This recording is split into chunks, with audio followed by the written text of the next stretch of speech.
dear Ursula. We have just concluded the 25th European Union-China Summit. I would like to thank President Xi and Prime Minister Li for hosting us today and for the open and frank exchanges that we had. This EU-China Summit takes place on the 50th anniversary of our diplomatic relations.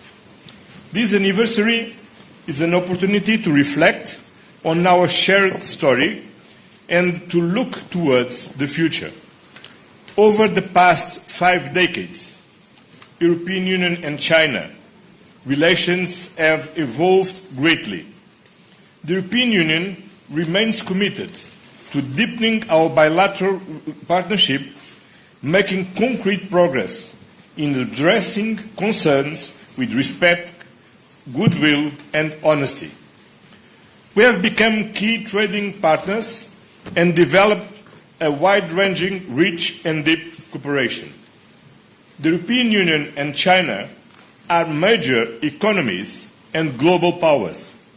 How we engage and cooperate matters to the world. The European Union and China have a shared interest in pursuing a constructive, stable, balanced, and mutually beneficial relationship. We want to work together on global peace and security, prosperity and sustainable development. As such, tackling the global challenge of climate change is shared priority. Today, we discussed with President Xi and Premier Li ways to further expand and deepen our long-standing engagement, both bilaterally and as responsible leaders at the global level. We agreed that the European Union and China have a joint responsibility to uphold the Paris Agreement. And I'm very pleased that for today's summit, we have managed to agree on a substantive joint statement on our cooperation in the climate field. This sends an important message on our work together.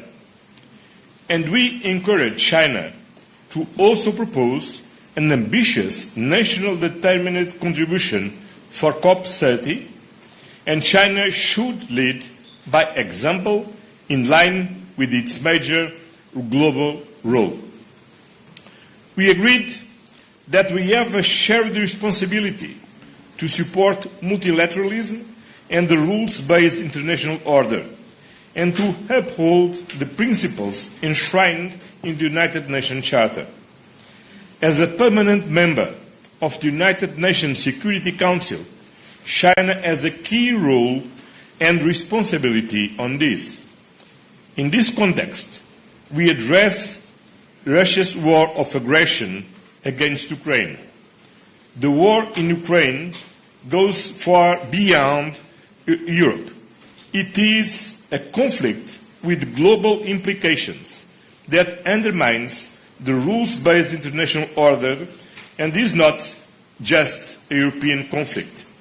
And we agreed on the need to achieve a just and lasting peace as soon as possible. Today's discussion was one of great sincerity. This discussion must continue even if we don't agree on certain issues.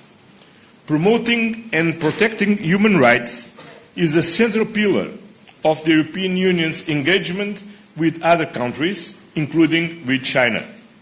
We welcome the recent round of the European Union-China Human Rights Dialogue that took place in Brussels in June. Today, we reiterated our concerns and we will continue engaging on this important topic. Last but not least, an important part of our agenda concerns on our trade and economic relations. The European Union and China together account over a third of global GDP. So having a fair balance in our economic relation is essential.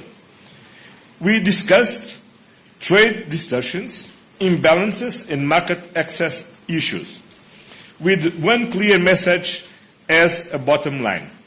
A fair and mutually beneficial trade relations are possible and should be our joint aim.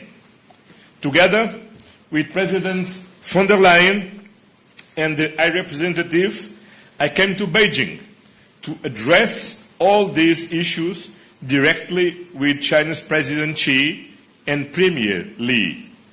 The European Union always prioritizes open and constructive dialogue to find shared solutions. Dialogue and negotiation are in our DNA. That's what we did today in an open and frank manner.